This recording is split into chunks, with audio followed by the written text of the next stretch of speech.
Buenas, este video lo estoy realizando para compensar la clase que perdemos este lunes 13 de septiembre por lo del feriado. Entonces, bueno, pues para que ustedes la tengan por ahí, para que tengan una explicación breve de la teoría y también hablar un poco sobre el procedimiento. Entonces, les dejo este video, voy a hacerlo, voy a intentar que sea lo más corto posible para que sea, eh, qué sé yo, rápido, ¿verdad? Si tienen ahí alguna dudilla, igual ustedes saben que pueden mencionármela en todo lo que es la semana, y bueno, incluso ustedes saben que nosotros quedan prácticamente, las prácticas nos quedan como casi 2 semanas, ¿verdad? A diferencia donde se tienen que entregar el reporte. Como siempre les digo, intenten no dejarlo para el final, pero cualquier cosa, entonces hay bastante tiempo ahí para que me pregunten por cualquier duda que aparezca del procedimiento, de la teoría, etcétera. Sí les recomiendo, al puro final de esta parte de teoría, hablo sobre unos errores que tiene ahí la guía. Entonces, pues para que, qué sé yo, intenten no saltársela, para que después no tengan esos problemillas o esas dudas cuando estén realizando la práctica del laboratorio. Muy bien. Entonces, esta es la guía o bueno, la práctica de inducción electromagnética. Esta otra vez, como siempre, está ahí en el libro que se diseñó para el laboratorio, y lo que habla es justamente de este tema del título, ¿verdad? La inducción electromagnética. Entonces, según la ley de Faraday, o en este caso se le llama, ahí se le llama Faraday-Lenz porque se trabaja con la ley de Lenz de un solo. Lo que nos dice es que si yo lo que tengo es, por ejemplo, una espira, qué sé yo, o un solenoide, algo que está compuesto de varias espiras, y yo lo que hago es que induzco sobre esta espira o este solenoide una corriente. este, mm, em, la forma en la que yo lo voy a inducir o la forma en la que vamos a ver que se induce va a ser que si esta espira se le acercan un campo magnético y este campo magnético va cambiando en el tiempo, entonces se va a generar esta corriente. Yo necesito primero que existan entonces un campo no nulo y que ese campo cambie, ¿ok? Que vaya cambiando a través del tiempo, conforme como pasa ahí en las espiras. Entonces hay varias formas de hacerlo. En la teoría ahí se habla, ¿verdad? Imagino que ustedes ya lo vieron cuando vieron el curso de teoría, o bueno, cuando vieron este tema en el curso de teoría. Entonces puede ser, por ejemplo, que cambie el área de las espiras, es una forma de cambiarlo. Lo que cambiaría ahí sería, o lo que estamos cambiando es el flujo magnético. Se puede cambiar el área, se puede cambiar la intensidad del campo magnético, o bueno, lo que vamos a hacer en este caso, para esta práctica es pues mover literalmente la fuente del campo magnético en la primera parte y después colocar un voltaje alterno para que vaya cambiando la polaridad del campo magnético, y entonces eso va a ir a hacer el cambio en el flujo. Muy bien. Entonces ahí en la guía está la ecuación 3.1, que es la que nos dice cómo el FEM inducido, que es el voltaje, ¿verdad? Que nosotros obtenemos de generar esta corriente, como ese FEM inducido, perdón, sí, el voltaje que se obtiene, ¿verdad? De generar este fenómeno, ese FEM inducido está dado por la derivada con respecto al tiempo del flujo magnético. Y el flujo magnético, recordamos que es la integral ahí del campo magnético sobre un diferencial de área. Entonces al final lo que nos queda es, ¿verdad?, cómo es que está pasando este campo magnético, la línea de campo magnético alrededor a través de esa área. Entonces eso es lo que nosotros conocemos como flujo, y de nuevo entonces su derivada con respecto al tiempo. Entonces como dije antes, ¿verdad? Dependiendo de cómo yo lo cambie, entonces así se daría esa derivada, y entonces así va a ser, o así se va a relacionar con el voltaje. Muy bien, entonces eso es más o menos ahí lo que se tiene para la parte uno, o bueno, el inicio de esa teoría. Entonces, nosotros estamos hablando de que si tenemos líneas de campo magnético y tenemos una espira, entonces nosotros podemos generar, ¿verdad?, esta FEM inducida. Entonces, ahora consideremos el caso donde ponemos, qué sé yo, vamos a considerar dos casos. Uno donde está una espira sola, completamente sola, y después el caso donde tengamos dos. Entonces, si yo tengo una espira sola y yo le coloco corriente de alguna fuente, o sea, una fuente de voltaje externo que esté conectado a un tipo de circuito, por decirlo de alguna forma, yo le conecto corriente, entonces esta aspira va a tener corriente y entonces por la ley de Ampere o Biot-Savart, lo que gusten, ella entonces va a generar un campo magnético. Y entonces al generar ella un campo magnético, si yo hago que ese campo magnético cambie con respecto al tiempo, entonces yo puedo generar que el flujo magnético que se genera a ella misma, se modifique. Y entonces al cambiar el flujo magnético, entonces yo lo que estoy haciendo es un FEM inducido. Entonces noten que al hacer un cambio, ¿verdad? De lo que es este campo magnético, producido por ella misma, entonces ella misma se induce una FEM, una fuente, una fuerza electromotriz. Entonces eso es lo que se conoce como la autoinductancia, por el hecho de que se induce a uno mismo. Entonces una aspira que usted conecte, ¿verdad? Y que tenga una fuente externa, por decirlo de alguna forma, de corriente, entonces se puede generar una FEM autoinducida o una autoinductancia, como se llama a veces. Entonces eso lo que va a generarme es, pues justamente eso, que yo tenga realmente un cambio pequeño y ligero en lo que es la corriente. Entonces eso de ahí generalmente, bueno, ustedes notarán que en la ecuación 3.1 hay un negativo, lo que sucede es que siempre vamos a tener una corriente contraria. Entonces eso lo que me dice es, por ejemplo, en este caso, que yo lo que va a tener es que la corriente real que va a tener este circuito va a ser un poco menor, o bueno, esta aspira va a ser un poco menor porque entonces la autoinductancia se vuelve negativa o es contraria a. Eso sucede porque si fuera aumentando, entonces más bien entonces generaría un aumento, ¿verdad? Infinito y entonces tendríamos energías infinitas. Eso claramente no puede pasar. Entonces más bien lo que tenemos es como una reducción. Entonces, lo que hace es, sí, pues justamente eso, ¿verdad? Reducir ahí un poco la corriente. Todo eso es lo que sucede ahí cuando tenemos solo una aspira, ¿verdad? Y estamos analizando cómo es que esto cambia por autoinductancia. Pero también podemos tener el caso donde tenemos dos espiras. Entonces, cuando nosotros tenemos dos espiras, y eso está ahí en la figura 3.1, uno lo que puede notar o lo que puede apreciar es que la línea de campo que genere una de ellas van a pasar por el área, ¿verdad? Que compone a la segunda. Entonces lo que va a pasar es que una aspira la corriente que lleve ella adentro las líneas de campo que se generen por esa corriente, otra vez por la parte de ley de Ampere o Biot-Savart, que al final ley de Ampere es solo para los casos asimétricos. Entonces, pues el punto es que sea fuente de campo magnético. Entonces, estas líneas de campo van a pasar por la segunda espira y entonces esta segunda espira va a sentir una inducción, una FEM inducida. Entonces, eso es lo que se conoce como una inducción mutua. ¿Por qué? Porque después cuando esta espira sienta esta corriente, ¿verdad? Que se le pasa, entonces, perdón, esta FEM inducida por el hecho de que la otra le está generando el campo, entonces esta va a empezar a tener una corriente que va a correr a través de ella y entonces eso va a generar líneas de campo que me afectan a la anterior. Entonces ahí está, ¿verdad? La relación entre las dos se van a generar una inducción mutua. Entonces, ¿cómo se genera o cómo es esto de la autoinducción y la inducción mutua? ¿Cómo puedo yo relacionarlo con cómo es mi espira? O se debe decir más bien, es lo que podríamos decir, que estos dos tipos de fenómenos dependen de cómo está compuesto las bobinas, cada una de estas dos solenoides o conjuntos de espiras.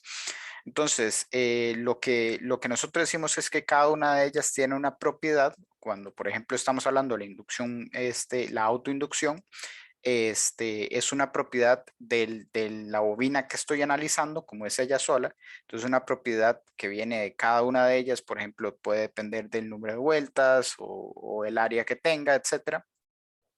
Entonces, lo que decimos es que esa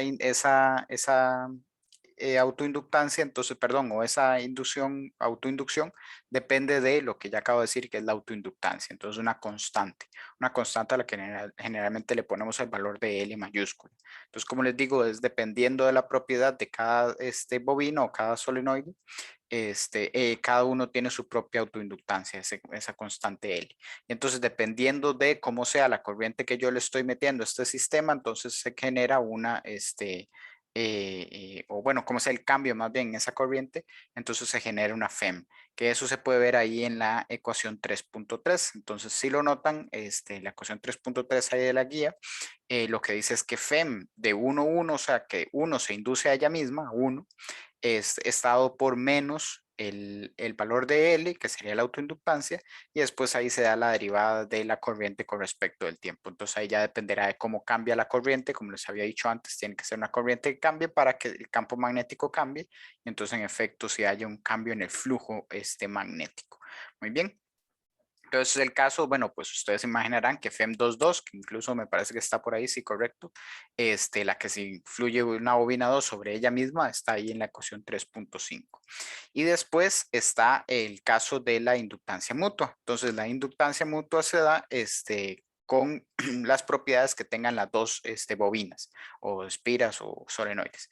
Entonces, por ejemplo, otra vez el número de vueltas que tenga cada uno, el área que tengan y aquí muy importante la distancia y la posición que tengan una con respecto a la otra, todo eso influye en lo que es la creación de, o bueno, el producto o la constante que conocemos como la inductancia mutua. Entonces esa se define como una M mayúscula ahí en el cálculo. Entonces ahí lo que decimos es que por ejemplo, en la ecuación 3.4 lo que está es la FEM que se genera, que genera 1 en 2. Entonces ahí lo que se están analizando es la FEM de 2, si lo notan, ¿sí? Entonces 2 siente una FEM inducida por causa de 1 y ahí está, esa sería ahí como está expresada la ecuación. Vean que es M por la derivada de la corriente 1, ¿lo ven? Está relacionado con la corriente ahí de 1.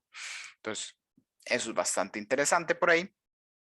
Y después ahí hay unos pequeños errores en la guía, esto es de una de las cosas que hablo. Por ejemplo, la 3.6, ahí debería decir FEM 2.1, o sea, ese epsilon debería ser 2.1. Entonces está ese pequeño error por ahí para que lo tengan en cuenta. Entonces eso es más bien lo que está sintiendo 1 por producto de 2, ¿verdad? O sea, 2 lo que hacen 1, sería así como se lee ahí esos subíndices. Entonces ahí de nuevo tiene que ver con la corriente que esté en 2, ¿okay? Y esta M, ¿verdad? Esta M que está por ahí. Entonces, en el caso de corrientes alternas, que después lo que habla ahí la guía, justamente porque un ejercicio, una parte de ella, tiene esto o bueno, está en el procedimiento. Entonces, ahí se habla del caso donde tenemos una corriente alterna, que recuerden que lo que se da es con una función sinusoidal. Entonces, si yo tengo una función sinusoidal, por ejemplo, un seno, cuando yo llego y saco la derivada del seno con respecto al tiempo, entonces lo que me aparece es un coseno que sigue siendo una función sinusoidal. Entonces yo lo que obtengo es que el FEM y la corriente entonces están dados por funciones sinusoidales, entonces son alternas, ¿verdad? Entonces recordamos todo lo que es la materia que se ha visto sobre la parte alterna de corrientes alternas, entonces ahí lo que yo digo es que esto se da por funciones sinusoidales y bueno, pues ahí también se puede hablar un poco o se menciona que en algunos casos yo lo que puedo hacer es llegar y decir que en lugar de usar un coseno, lo que uso es por medio de la identidad esta, ¿verdad? Del desfase, entonces yo lo que utilizo son puras funciones seno. Muy bien, entonces eso es más o menos lo que se hace ahí para relacionar entonces los valores de los FEM, las FEM inducidas y las corrientes que tengan estos objetos. Y de hecho, entonces ahí lo que yo puedo hacer es pues también hablar no de estas funciones sinusoidales, sino de su valor, el que se conoce como el RMS, el medio cuadrático, ¿verdad? Root mean square, perdón. Que es, ¿verdad? Recuerden que es la parte esta de hacerlo al cuadrado y sacarle la raíz. Entonces ahí lo que yo tengo es como un valor, por decirlo así, promedio. Obviamente no completamente promedio, porque si no, entonces sería cero en una función sinusoidal, sino el promedio de su cuadrado. Entonces, y después sacada la raíz. Entonces eso es lo que me da ahí, pues, unos valores que yo puedo trabajar, ¿verdad? Que sean como los que reporta por ejemplo, una máquina o un experimento, bueno, un simulador como justamente el que se utiliza en para esta práctica.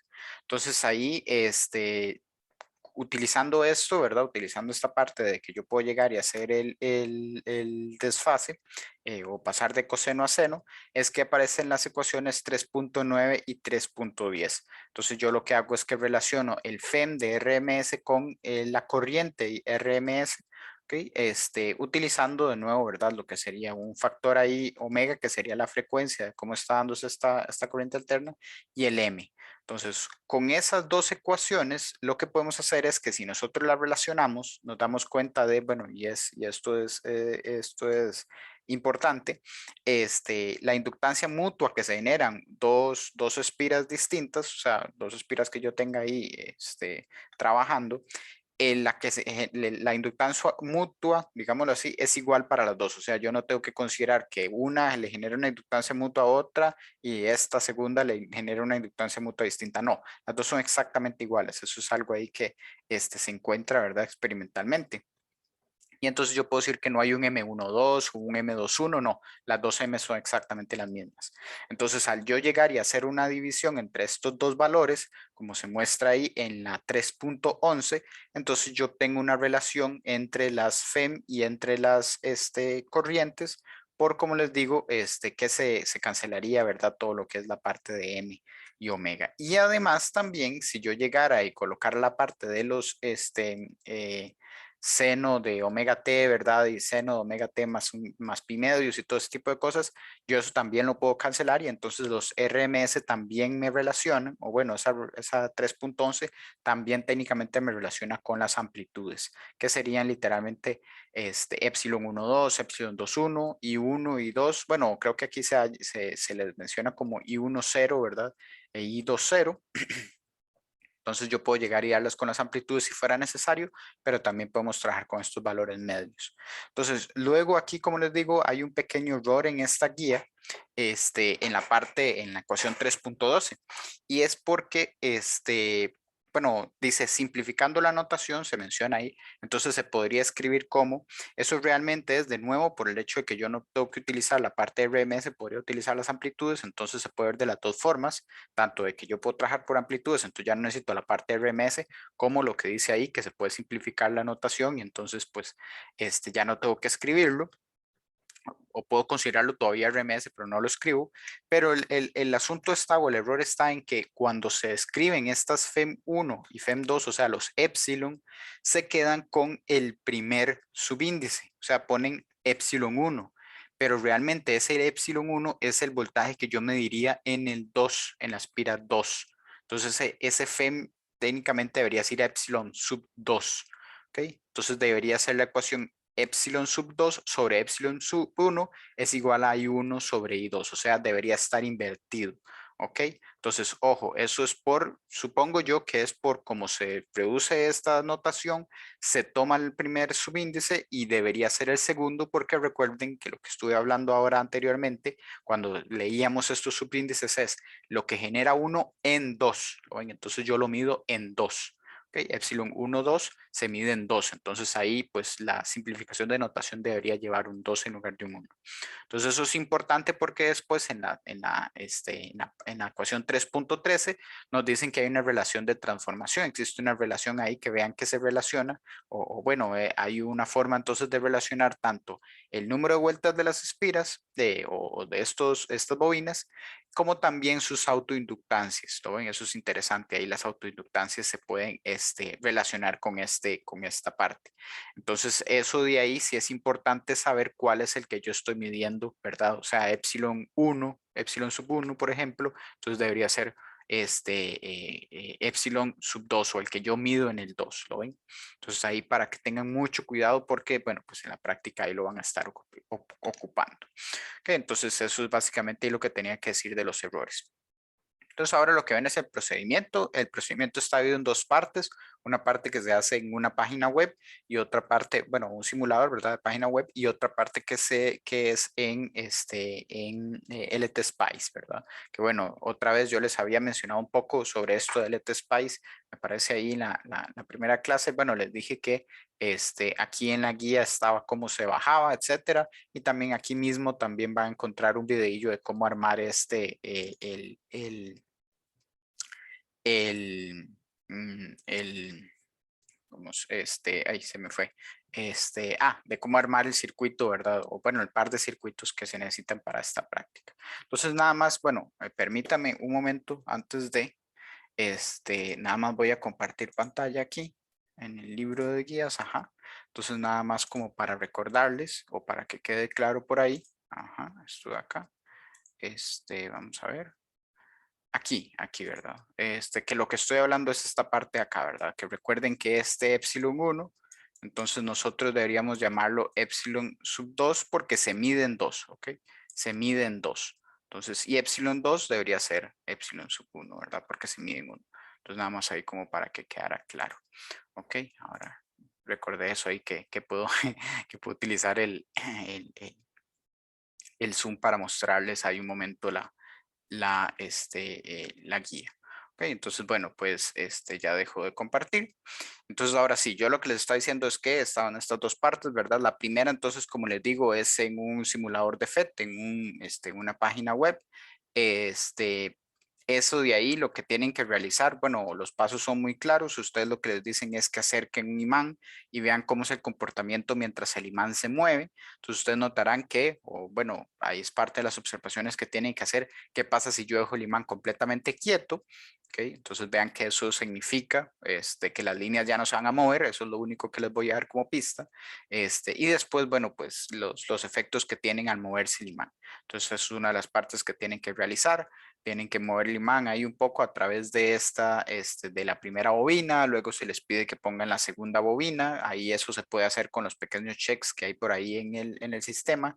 De hecho, en la imagen que está ahí del FET, me imagino, bueno, en la guía, ya está un poco desactualizada porque ahora hay dos casillas donde en una se activa o no el voltímetro, ténganlo activado, eso es necesario tener el voltímetro activado para que vean qué es lo que pasa. Este, y bueno, también se les pide entonces colocar una segunda bobina, hacer el mismo trabajo, ¿verdad? De mover el imán a través de esta. Y también se les pide cambiar la polaridad del imán, que eso se hace con el botón verde que está por ahí en en el simulador. Entonces, ustedes lo que pueden ver ahí, bueno, el voltímetro lo van a ocupar para ver lo que es la intensidad, ¿verdad? De este FEM. Entonces, eso ahí hay diferencias en intensidad. Pónganle atención a qué tanto, ¿verdad? Se mueve esa flechilla, ¿verdad? Que es la que da el valor de la intensidad. Y también, pues, todo es observacional, por decirlo así. O sea, eso es como lo único comparativo, pero lo demás es, bueno, qué se observa, qué se puede analizar, ¿verdad? No hay nada numérico, por decirlo de alguna forma, en esta primera parte.